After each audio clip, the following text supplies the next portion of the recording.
BBC Sounds. Music, radio, podcasts.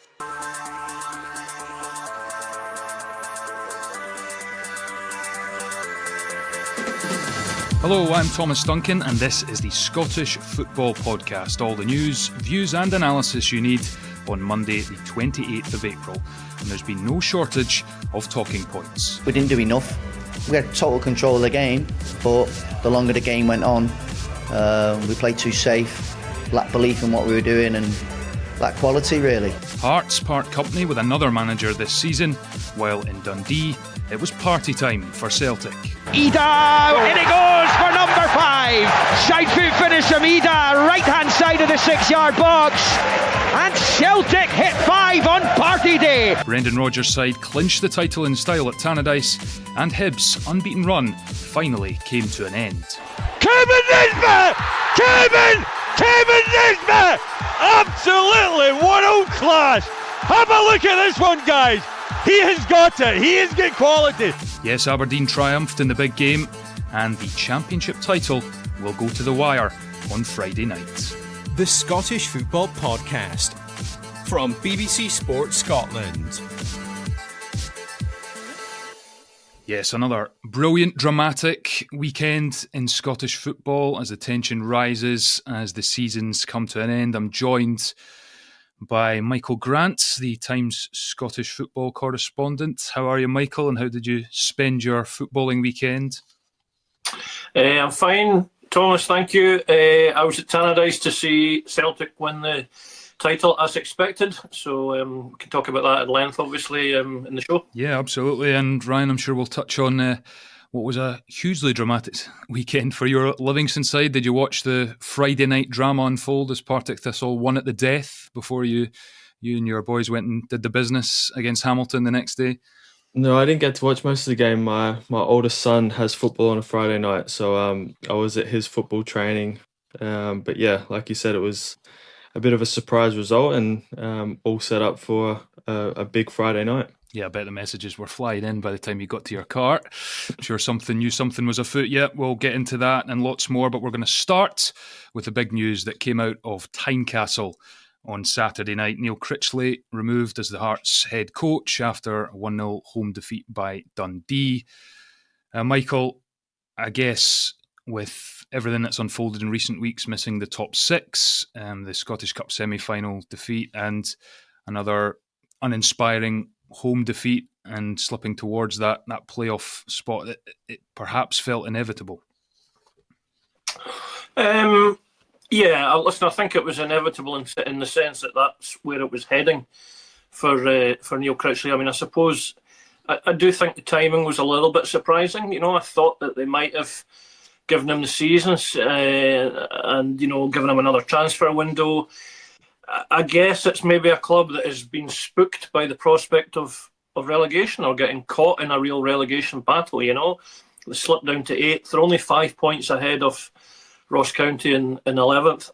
I can't see Hearts getting really sucked into a relegation battle, but clearly the club's directors and ownership, chief exec and so on have decided that they needed to just put a handbrake on the way things were going. You know, it's been one setback after another for Hearts in recent weeks, as you mentioned, you know, slipping down out of the top 6. Form's been really poor, results have been really poor.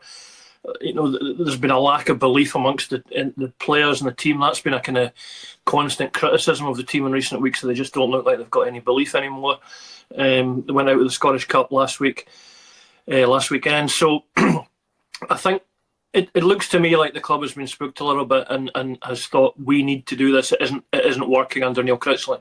Yeah, Ryan, you're closely associated with Hearts. Neil Critchley, he won 14 and lost 14 of his 35 games.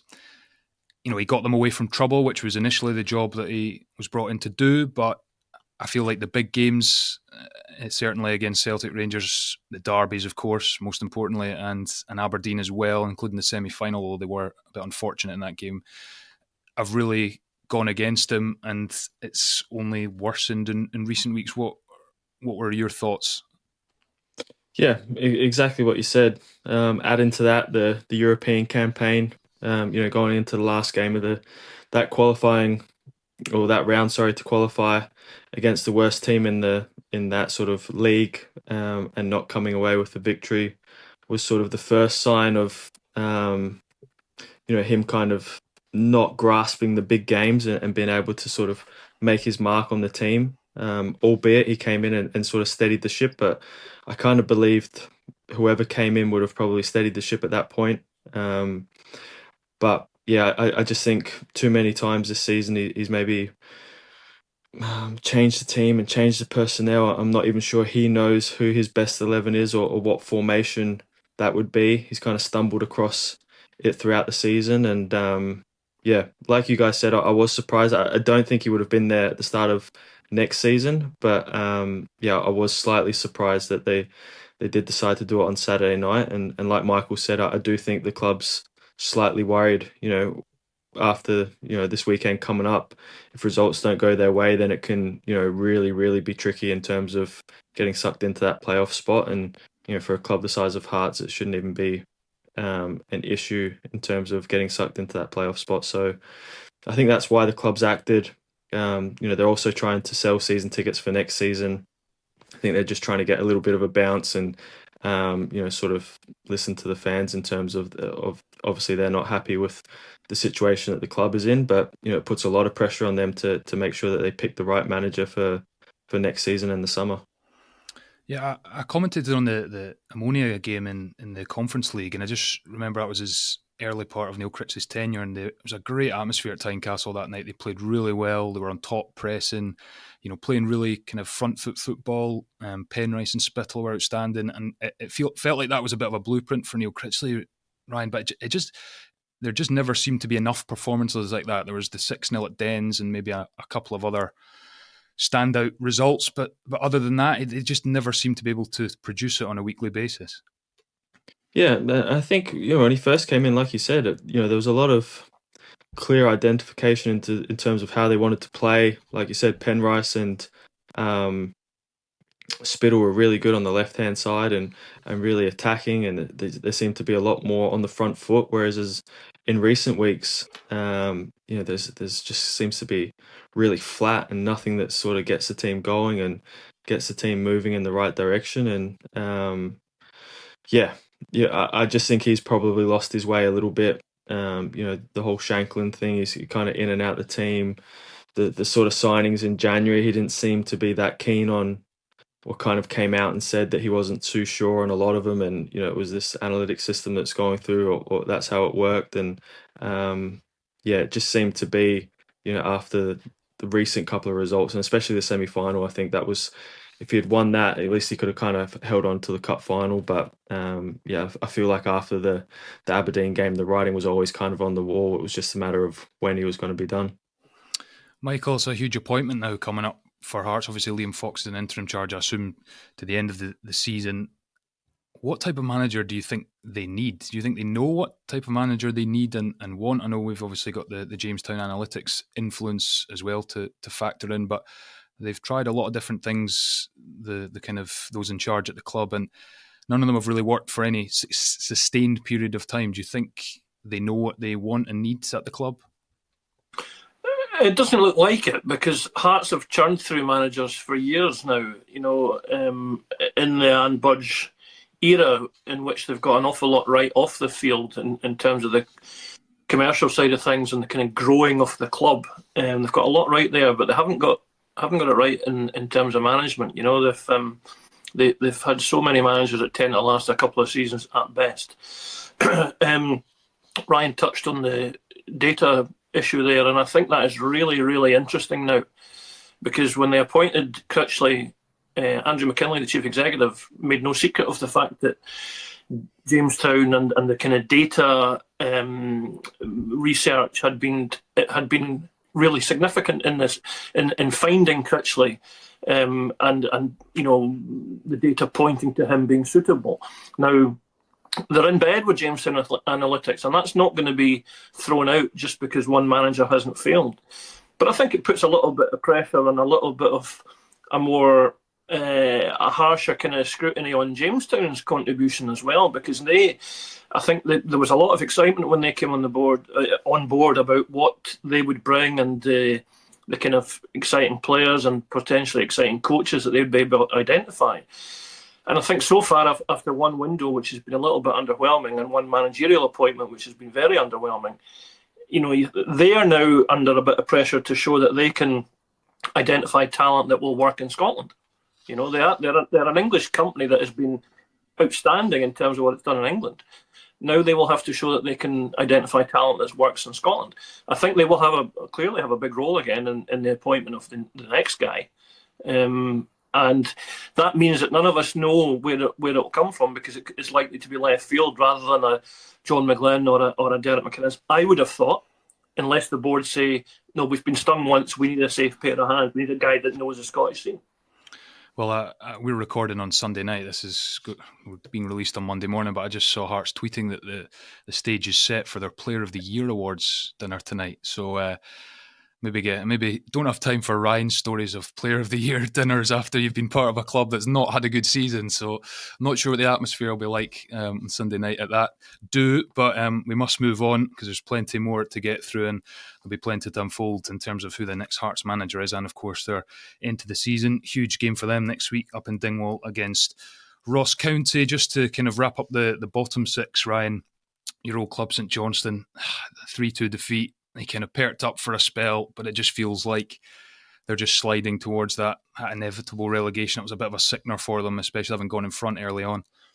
Yeah, I think so. I think, watching the highlights, scoring an early goal is exactly what you want in a sort of, they build it as a must-win game, and I feel like if they were to have any chance of getting out, they had to really win that game. They obviously didn't, and I think it's sort of, they've been their Achilles heels all season in terms of losing goals. To lose 3 goals at Motherwell in a must-win game isn't a great look. So, yeah, fingers crossed that they can, somehow salvage and get a couple of victories. But with the way that the bottom 6 works, they're now relying on other teams to kind of draw it. Someone's always picking up points somewhere and moving further and further away from them. So, I do feel that was a big missed opportunity. If they could have got a win at Motherwell at Fir Park on Saturday, that would have given them a massive lifeline going into the last few games. But they definitely have to win this week, otherwise it's going to be an absolute impossible task to try and get out of it. Yeah, Michael, just to quickly wrap up the bottom half of the table, big wins for Kilmarnock and Dundee as well.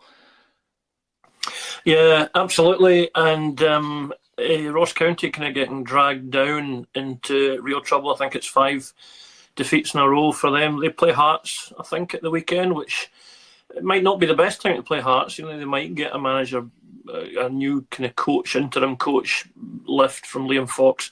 And also, I would worry if I was Ross County. I've thought for a long time that whoever finishes 11th will be okay. That they would have too much for the championship team. I'm now not sure. I was not saying careful what you're saying there, Michael.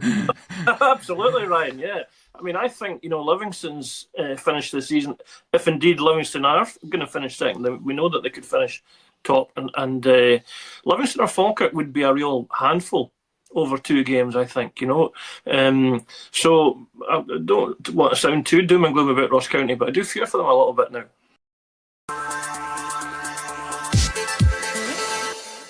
And earlier on Saturday, Celtic trounced Dundee United 5-0 to claim their 13th Premiership title in 14 years. They confirmed what we've known for some time, Michael, that they are the best team in the country. I think a lot of people knew it before a ball was kicked this season, in fairness, as has tended to be the way over the last decade and more. But I think the way they've finished off in style is notable. I think after that shock loss at St Johnstone and Brendan Rodgers kind of laid down the law, they've gone back to their best, which is just far too strong for pretty much everyone in the country. Yeah, they've hit the accelerator in the last couple of weeks. It's 5 goals in 3 consecutive games, And the Dundee United victory was very much like the one the week before. It was half an hour of kind of probing away and goalless, and then a blitz of goals before half-time, and it's done and dusted. they weren't really tested. They were able to enjoy themselves. Guys played their way back into form. Nicholas Kuhn had a good weekend. Adam Ida had a good weekend. It was funny. They were willing James Forrest to score, because there's this thing about him. He's scored in 15 seasons in a row, and as a footballer for Celtic, and he's not scored this season yet. It was almost like we were laughing about it in the press box. It was almost like one of these charity games where you're trying to help the guy get a goal, So maybe that'll come in the coming games. But that was the kind of vibe around it. It was kind of celebratory and pretty easy for Celtic. I must admit, I didn't think there was any great euphoria about it. There wasn't that kind of wild celebrations that you can see when there's been a tight title race. And when it's won in the last day or anything like that. There was none of that. There was that kind of certainty. The fans pretty much knew they were going there to see the line being crossed, but there was no real jeopardy in it.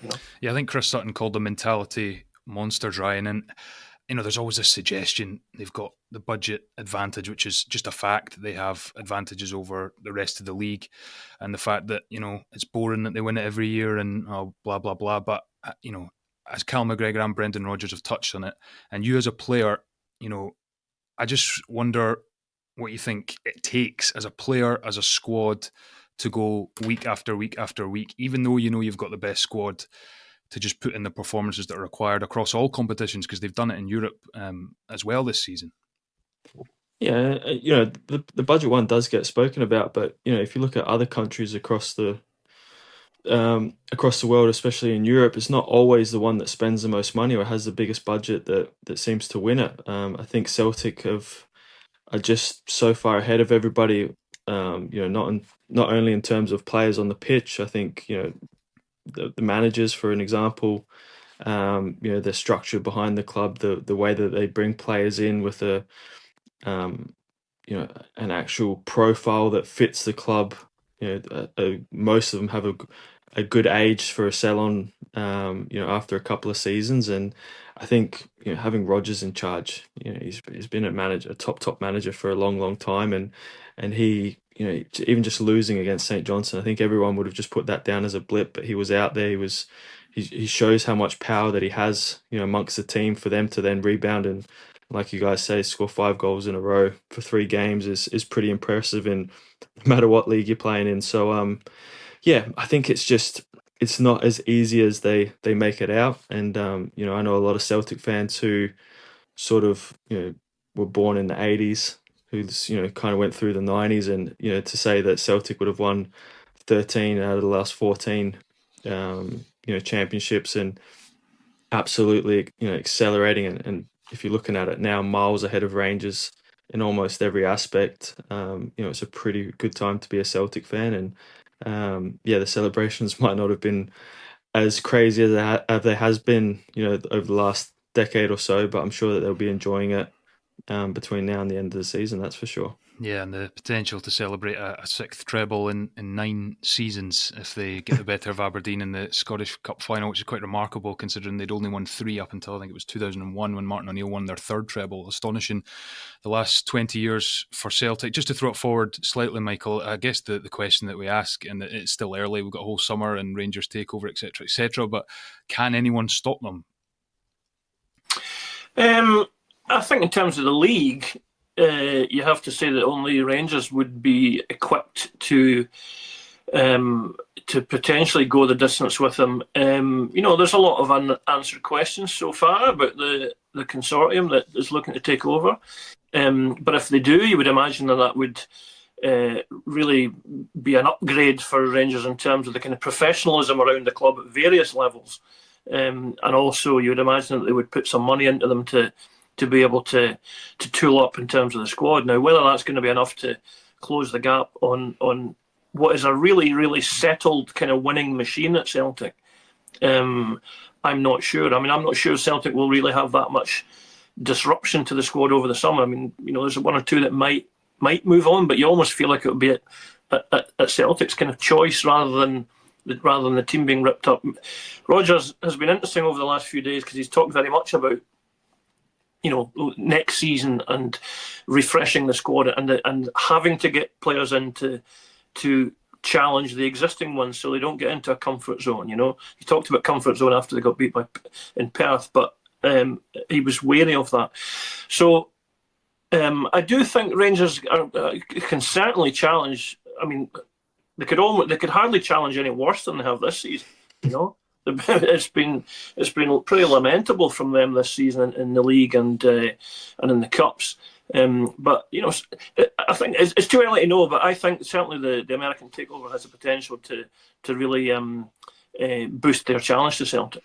Yeah, more drop points at the weekend for Rangers, twice in front against St Mirren, but unable to stop Stephen Robinson's men, earning a 2-2 draw in Paisley. And just to wrap up, the other kind of big result in the top half, Aberdeen ending Hibs, a 17-game unbeaten league run, quite remarkable from David Gray's side, particularly from where they were. But that's a big win for Aberdeen, Ryan. And what about Kevin Nisbet's goal? That's as good a finish as I've seen all season. It's a wonderful goal, and fit to win any game. And I think, like you touched on, for Hibs to go 17 games unbeaten and find the position they're in is massive credit to the players and David Gray. I think that they've performed amazingly throughout the last few months, or pretty much since Christmas, in terms of the way that they play, the squad that they've assembled. Even the manager, he's improved all of the players that have been there. There's been players that have been there for a couple of years, and all of a sudden this year they're performing really well, and people are starting to notice. That's down to the manager in terms of his man management and getting the best out of each individual. And I can't speak highly enough of how good of a job he's done, and even in that such a big game, for them to lose and still be in control of that third place, shows you how far they've come. But it's going to make it interesting the last couple of games, for that sort of race for third spot. And it's a huge victory for Aberdeen, coming off the back of I wouldn't say it was a great performance against Hearts, but it was a difficult, with Hearts obviously going down to 10 men and sitting back, it was hard for them to break them down. But getting into the cup finals, giving them that bit of confidence. Then you've got the Hibs at home in a massive game straight after the split. They'll be thinking that there's a right good chance that they could finish third, and finish for Aberdeen to finish third, a Scottish Cup final after the season they had last year. They would have probably bitten your hand off at the start of the year for that. Yeah, indeed, and that third place race looks to go down to the wire. Dundee United far from out of it, of course, although it was a sore win at the weekend against Celtic. Time is against us. I just want to wrap up with that championship showdown Friday night, Falkirk against Hamilton on BBC Scotland channel. At the same time, Ryan, you guys will be at home to Partick Thistle. I guess it's not a free hit in terms of for you guys, is it? But I guess, well, certainly your manager had conceded the title months ago. So to be into the final game with a chance of, if you win and then Hamilton do you a favour, you win the title and you're up, it's something you would have dreamed of. Yeah, it was, we've always, since the start of the season, wanted to win the league. It's just that in sort of maybe 2 or 3 months ago, we had a couple of results that kind of let us down a little bit. And now we're going into the final game level on points, and it's just goal difference. So as much as it would be a bit of a sore one, for us on Friday night, if both teams do manage to win and you lose a league on goal difference, I think we have to take huge credit for finishing second, I guess, in terms of that goal difference, and take that confidence into the playoffs. We have known for the last probably 2 or 3 weeks that we had to make sure we finished second, which we did, and we've also said in-house that we had to control the controllables. We just had to win as many games as we can and put the pressure on Falkirk, who are above us. They've had a tremendous season, and like you guys said, you'd much rather be in their shoes in terms of being on that goal difference. But I think it's all credit to us and us as a club that we've managed to take it all the way to the final game.